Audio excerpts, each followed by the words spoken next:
Today on the In All Kinds of Weather forecast, for those of you who like numbers, a special treat. Introducing In All Kinds of Weather by the numbers with our numbers guy, Dustin Smith.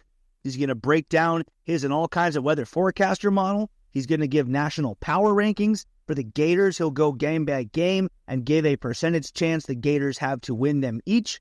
And he'll also give a record prediction for the Gators in 2024. And at the very end, his model has simulated the Florida-Miami game and will provide a numbers and stats-based score prediction for the matchup between the Canes of Miami and the Gators of Florida. If you like numbers, you're going to like this show. Dustin, it's all you, man. Take it away.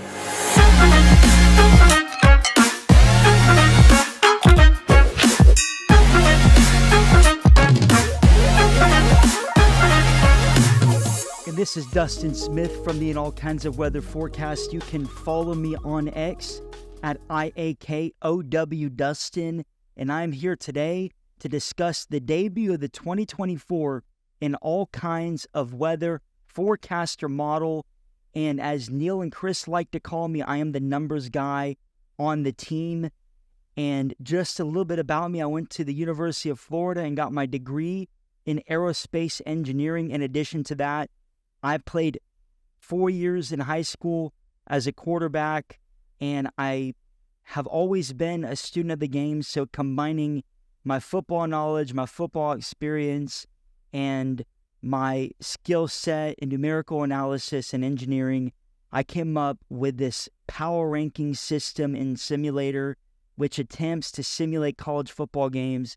This model was originally developed to simulate Florida football games and simulate the Florida football season.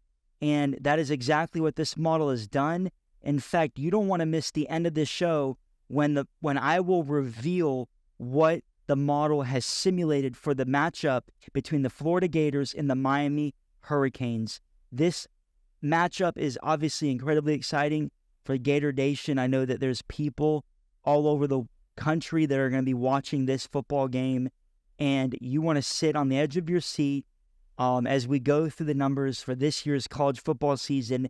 And as we finish the podcast, you are going to hear what the model has to say in regards to this epic matchup between the Florida Gators and the Miami Hurricanes. But before we dive into that, I want to answer a couple questions in regards to what this power ranking system is, what the In All Kinds of Weather forecaster does, and maybe even a couple of the nuances that make this model so accurate. And I don't have time to go through all the numbers and all of the accolades of this model, but it was incredibly successful last year. Maybe Chris Yanes will put on Twitter some of the accolades from the previous season. He definitely did an amazing job at compiling some of that. Certainly, I will say this: if you used this model to bet, you would have earned a lot of money last year. And so if that's something that you're into, then maybe you would consider using this model. If you won big because of this model, definitely let me know. If you didn't, don't let me know. Use at your own risk, but I'm very confident in this model. This model uses proven techniques for success. And one of the main things that it does is it looks at recruiting. It looks at the coaching accolade. It looks at talent. It looks at advanced stats from previous seasons. As this season will go on, it'll include more and more advanced stats from this season. The model really makes a big shift week 5 when it goes from being more highly weighed on the previous season to being weighed exclusively on the results of this season. Generally speaking, it takes about 4 games to get a good baseline and average of a team's performance. So that is some of the nuances that go into this model. What really sets this model apart from other power ranking systems, such as the FPI, such as the SP Plus model, and even some of the power ranking systems and predictive models that Vegas uses when creating their lines, is it has a highly nuanced system for home field advantage. It looks at the distance between two teams. It looks at the difference in power ranking between two teams. It also looks at the average expected outcome based on how that team would be expected to perform on a neutral field versus how the actual result in game took place. For example, if a team is expected to win by 7 on a neutral field against a certain team, on average they win those games by 10, then you would expect the point differential in terms of home field advantage to be 3 points. So that would mean that team would be a 3-point favorite on a neutral field. And there's a lot of nuances that go into that. That's one of the elements that I can really hang my hat on when it comes to this model. And I really want to emphasize that. Now, a lot of people will ask me questions, and it may be framed in terms of a complaint, like, how in the world are you power ranking that team so high? They've literally lost 5 games. It makes no sense. Well, actually it does, because a lot of times you might have a team that plays an incredibly tough schedule. If you have the number 5 power ranked team in the country on a neutral field, they would be expected to lose versus the 1, 2, 3, and 4 team. Okay? If the number 5 team played the top 4 teams and they lost the top 4 teams, maybe that team wouldn't even be in the top 20 nationally. But in terms of the power ranking, that team being ranked 5 would make perfect sense. A team ranked 5 on a neutral field in ideal circumstances should lose to 4, 3, 2, and 1, but should beat every other team in college football. Keyword is should, okay? Football is not a game that is run inside a computer. It is a game that is run on a football field. You have college students that are playing the game. Weather changes. The ball is incredibly funny shaped. A lot of things can happen. It's a game of inches. Referees can play a role in certain games. So there's a lot of variance. And so one of the most important elements that I like to communicate with this model is it is a predictive model, but it's also probability based. So I'm not telling you that a team is definitely going to win. I'm not saying a team is definitely going to lose. Upsets happen. All I'm saying, if I'm predicting a team to win, all I'm saying is that team has a greater than 50% chance of winning that game. And as the confidence increases, so does that percentage. So there are some games where Florida is expected to win 80% of the time or 60% of the time. There's even a few games where Florida's projected to win a little above 50%. Now, that's essentially a coin flip game. So just like I flip a coin heads or tails, sometimes it lands heads, sometimes it lands tails. It's a hit or miss. So I think it's real important to recognize that. So the last question I'm going to answer before we dive into the top 25, and we're also going to look at the inaugural SEC top 16. This is the first time the SEC has had 16 teams. Of course, this is the inaugural year of adding Texas and Oklahoma to the SEC, so we're certainly going to see how highly ranked those two teams are. And spoiler alert, they're both pretty good teams. They're both going to be pretty highly ranked in the SEC. So real quick, the difference between a power ranking index and a standard ranking system, like the AP poll, like the college football playoff ranking, a power ranking index, this is a more data-driven and analytical approach. It uses mathematical models, statistics, and sometimes computer algorithms. Of course, the all kinds of weather forecaster being one of those to evaluate and rank teams. This is widely used by Vegas, by odds makers. You can even find one on ESPN with the ESPN FPI. It's used as a predictive model, and it considers more than just wins or losses. A lot of times, from a general standpoint, that model is more so looking at a trend line than looking at any individual outcome. So for the most part, it is fairly agnostic when it comes to wins and losses. Now, certainly when an upset takes place, for example, Florida State, we ran the model before their game. We didn't share anything about it, but we also ran it after. And Florida State did drop a little bit. They dropped about 3 points, and they dropped about 6 spots. So with that said, yeah, the outcome in that game in Dublin, Ireland, it did impact their power ranking, but it didn't impact it as much as you would anticipate if that was a standard ranking system. It's really designed to measure the quality of the team regardless of the outcome on the field. Again, it is supposed to be a predictive and a probabilistic model in the sense that it's attempting to come up with a probability from game to game, from week to week, of what the outcome will be. A standard ranking system, also known as a resume-based ranking system, not only looks at some of the factors that a power ranking system would, but it primarily looks at how deserving a team is of a certain ranking. Generally speaking, undefeated teams are ranked a lot higher than teams with a loss. And certainly if you're a team that has played a lot of tough opponents and you're undefeated, that'll really show up in that standard ranking system. But generally speaking, it's based on the opinions of sports writers, coaches, experts who vote after watching the games. Certainly, the more games you win, the more likely it is that you're going to be highly ranked in a ranking system. Now, keep in mind that just because I reveal that a certain team is ranked in a certain spot, that does not mean that if Neil, myself, and Chris got together and we created a resume-based ranking system, that our ranking would be identical to the power rankings. They would not even be close. Maybe the top 5 would be similar. Maybe there would be some teams that would overlap, but certainly there's not a one-to-one connection between the power ranking system and how we would rank teams if we're going off their resume alone. Certainly, the point of this model is to predict the outcome of football games. Now, right before we go into it, I just want to give this final primer. The way that the model works is the computer algorithm, as I referred to just a few minutes ago.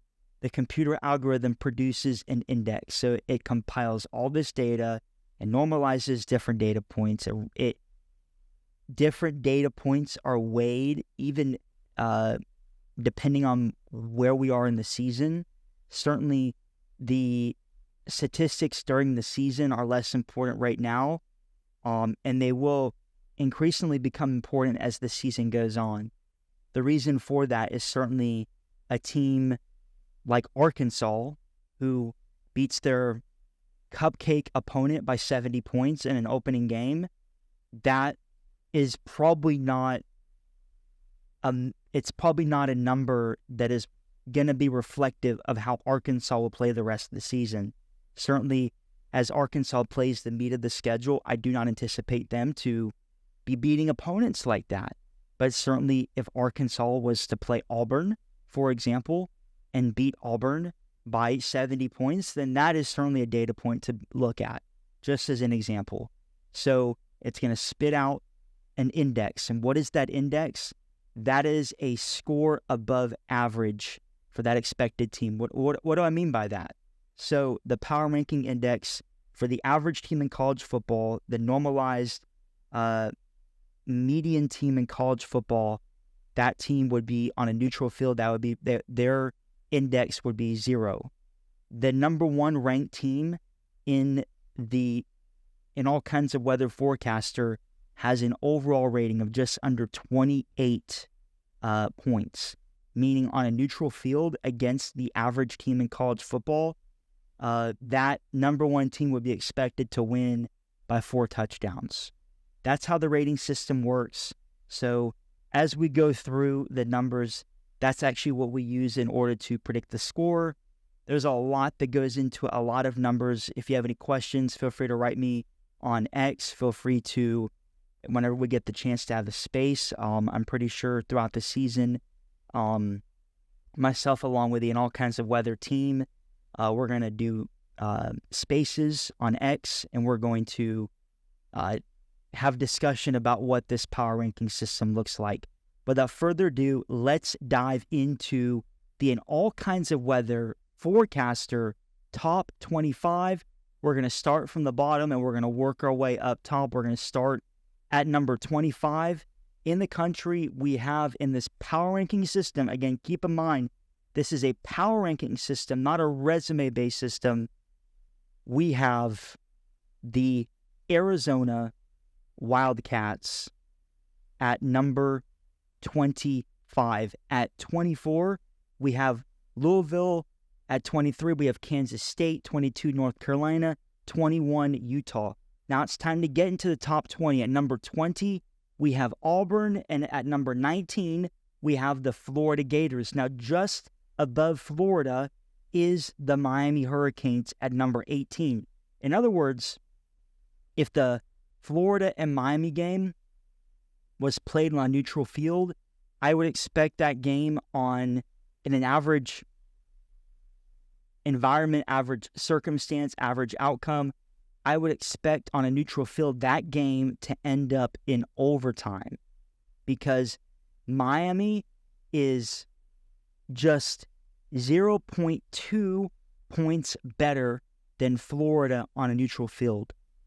Football is a game that is played in most of the time it's either in sevens or threes, sometimes two, sometimes six, most of the time sevens and threes. So obviously you can't score 0.2 points in a football game, so that's pretty much an even matchup between Miami and Florida. Now the Swamp is going to play a big deal. It's going to play a big role in the matchup between Florida and Miami, as we'll see when we reveal the score prediction at the end of this podcast. So that is something that you're certainly going to want to look out for. It's something that you're certainly going to want to take into account when we bring out that score. So Miami at 18, 17, we have Florida State. Now keep in mind, Florida State was actually ranked quite a bit higher than that. But after losing to Georgia Tech in Dublin, their rankings was brought down quite a bit. Again, this is not a resume-based system. This is a power ranking index. So certainly that drop had more to do with how that game changed their advanced stats and changed some of the efficiencies with the team rather than just the fact they lost the game. Still, Florida State is a solid team. They're certainly expected to still compete for the ACC championship, and therefore 17 is a pretty good spot for them. At number 16, we have the University of Southern Cal, which is actually playing LSU this week. At number 15, we have Texas A&M. 14, Ole Miss. Ole Miss is actually ranked a lot higher in some other ranking systems, but in terms of this particular power ranking system, 14 is a good spot for them. That is actually just 1.5 spots or 1.5 points higher than Florida, which is actually pretty impressive for Florida, that they're a little under Ole Miss. A lot of people would consider Ole Miss to be a college football playoff contender. So the fact that Florida is so close to Ole Miss in terms of this power ranking system, I think it would give you a good indication of how this system anticipates the season to go. At number 13, we have Missouri, another team that is expected to do fairly well in the SEC, even possibly a college football playoff contender, especially considering their schedule. I think 10-2 is certainly within reason for Missouri, considering the schedule they have. Certainly that schedule is significantly easier than the Florida Gators schedule. At 12, we have Tennessee. At 11, we have Clemson, and then getting into the top 10. At number 10, we have Michigan. At 9, we have Notre Dame. 8, LSU. 7 is Oklahoma, a team that is making their debut in the SEC. 6, Penn State. 5, Alabama, certainly a perennial power in the SEC. Alabama does have a new coach.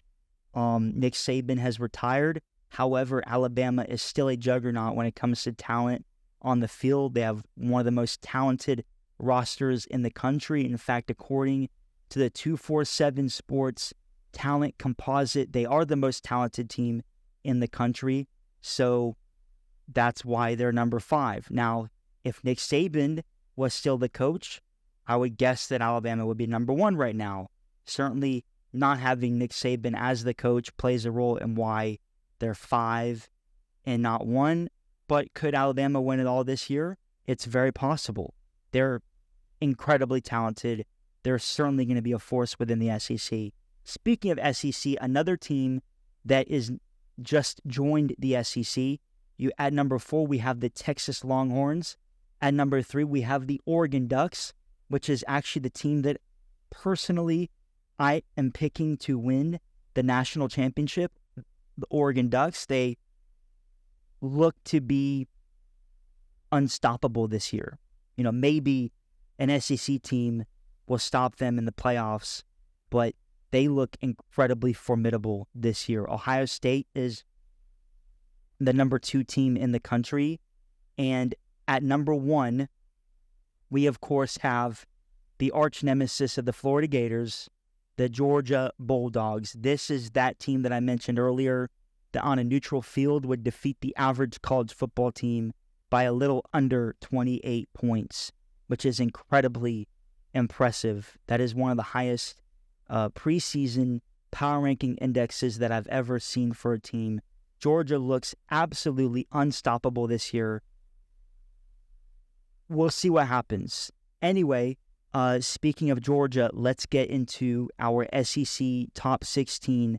Again, I'm going to rapid fire this for the sake of time. At number 16, we have Vanderbilt, 15, Mississippi State, 14, South Carolina, 13, Arkansas, 12, Kentucky, 11, Auburn, 10. Getting into the top 10, Florida, Texas A&M at 9, Ole Miss at 8, Missouri at 7, 6 is Tennessee, 5 is LSU, 4 is Oklahoma, 3 is Alabama, 2 is Texas, 1 is Georgia.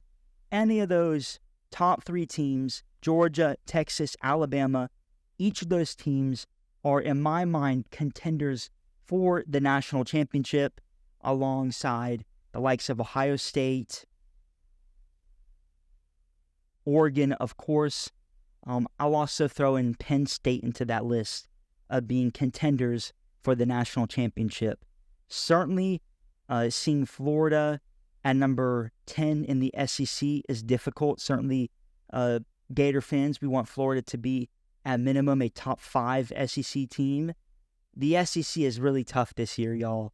In fact, Auburn is the 11th best team in the SEC. They're also 20th in the country in this power ranking system. Let that, right off the bat, tell you how tough the SEC is going to be. The fact that there's 11 teams in the top 25. In fact, there's 13 teams in the top 30, 31 teams in the top 14. Incredible. 15 teams in the top 40. Incredible.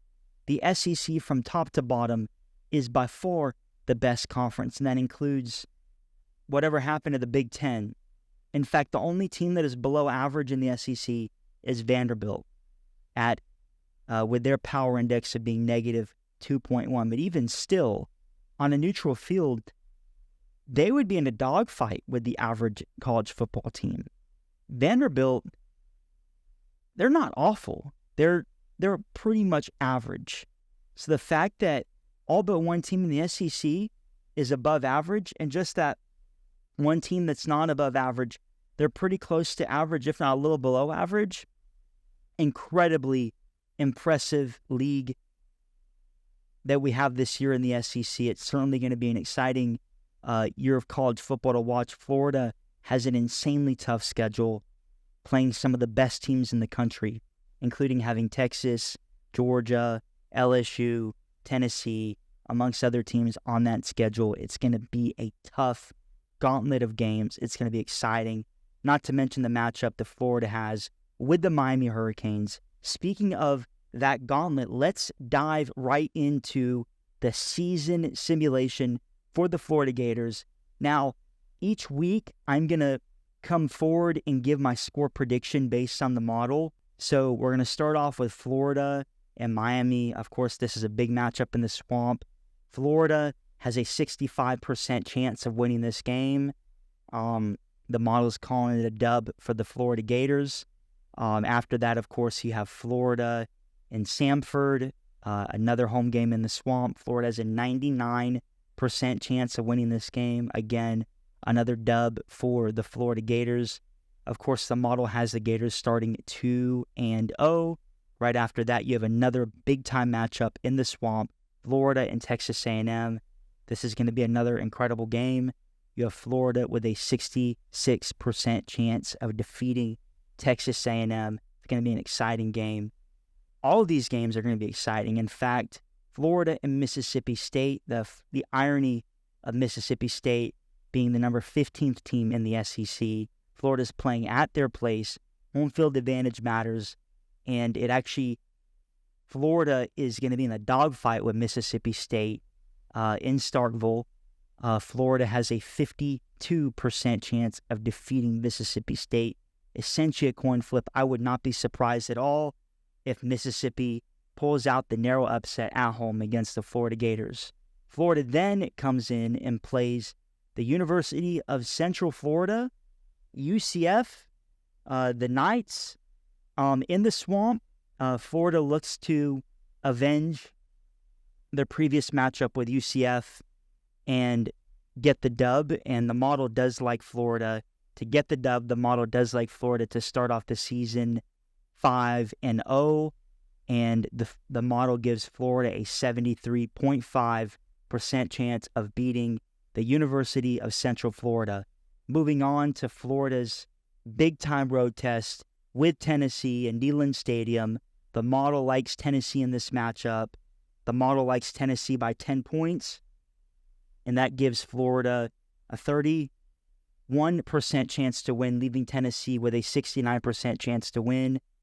This would be, according to the model, Florida's first loss of the season. After that, Florida looks to bounce back against the Kentucky Wildcats. The model has Florida winning by a sizable 12-point win, 73% chance of winning. Next up, we have Florida and Georgia. This is going to be a tough matchup for the Florida Gators. The model likes Florida to keep it close for a little bit, but certainly Georgia is considered to be the better team. Georgia has a 79% chance of winning the game. Certainly the model looks at Georgia as being the best team in the country from a power ranking standpoint, and the expectation is Florida will lose that game. So at this point, Florida has 2 losses. The next matchup that we see on the schedule is Florida and Texas. So Florida at Texas, again, another matchup where Texas looks to be one of the best teams in the country. It's on the road. No surprise, the model likes Texas with a 78% chance of defeating the Florida Gators. Following that, Florida looks to bounce back against LSU in the Swamp. The model gives Florida a 52.3% chance of defeating the Tigers in the Swamp. That's literally a 1-point victory for the Florida Gators. After that, another big-time matchup in the Swamp. Senior night, Florida, Ole Miss, big time. The model likes Florida to really show out in this game, winning by about 8 points. The model gives Florida a 65% chance to win. Last but not least, let's look at this monumental matchup, Florida and Florida State. At Florida State, again, home field advantage plays a big role. Florida State is looking to really bounce back from that loss against Georgia Tech in Game 1 in Dublin. The model currently likes Florida State to come out on top by 10 points. Florida State has a 69% chance to defeat the Florida Gators. So if you go up and down, Florida is expected to win 8 games and lose 4 games. Going game by game, giving Florida an L or W based on the outcome. Now, as I mentioned before, there's a few of those toss-up games. The Mississippi State game, Florida's projected to win by around 51%. Against LSU, Florida is projected to win by about 52%. So the model does consider that to be a win, but in terms of the probabilistic outcome, both those games are coin flips. So it's very possible that Florida wins one of those games and loses the other one. Very possible, and that's how you kind of work out to getting the 6.57 wins, 5 losses, so on and so forth. So if you had to hold my feet to the fire, I would anticipate Florida going 7-5. Would I be surprised if they go 6-6? No. Would I be surprised if they go 8-4? No. The ceiling is probably 10-2. Is that very likely? Probably not. 9-3 would certainly be an incredibly successful season considering the schedule. I think 9-3, Florida will be right in the cusp of being in the college football playoff discussion. I think 10-2 would squarely put them into that discussion. I mean, if you're beating all the teams in your schedule with the exception of a loss to the number 1 team in the country in Georgia, the number 4 team in the country in Texas, I think you're in excellent shape. Florida pulls out the upset against either of those teams, monumental, big time. That means Florida is exceeding every expectation. Billy Napier is really showing himself in his what he's been able to put together with this program. Certainly this is a big year for him. This is a year where it's a put up or shut up for Billy Napier. This is his opportunity to show the world what he's made of. There's no more excuses. I know the season is tough. There's no more excuses for the Florida Gators. Speaking of no more excuses, it is time to get to our preview of the Miami-Florida football game. Before getting to the model's output and expectation for what the score will be in the game, as I already mentioned, the model does like Florida to win. It does give Florida a 7-point edge in the game. We'll get to the score in just a few minutes. You don't want to miss out what that prediction is. Certainly Florida has about a 65% chance to win. But if Florida is going to win, what would be the key? So let me give you a key on offense, a key on defense, and also I'm going to give you the padlock stat, as our buddy Josh Pate likes to call it. So if you lock me in a room, I missed the game, but you tell me this one stat, I will be able to tell you fairly confidently who wins the game. Real quick, the key to the game on the offensive side is running the ball. Florida has to run the ball. They have to establish the run game. Now, certainly Florida has a really solid receiving core. Graham Mertz played exceptional last year, throwing for 20 touchdowns, only 2 picks. But a big reason why Graham Mertz was able to be so efficient through the air is because Florida was solid on the ground. Now, it's certainly helpful that Montrell is back in the fold. Now, will he be 100%? That question still remains. I hope that he's 100%. I hope that's the main reason why he's able to play. He needs to be 100%. He needs to play with full effectiveness. We're going to need him to play well. The entire running back group needs to play well in this game. And if we're able to cement a run game, if we're able to get at least 3.5 yards per carry, 4 yards per carry would be even better, then I think this would be a really solid game through the air for the Florida Gators. Why do I say that? Because if you look at Miami, the strength in their defense is the front 7.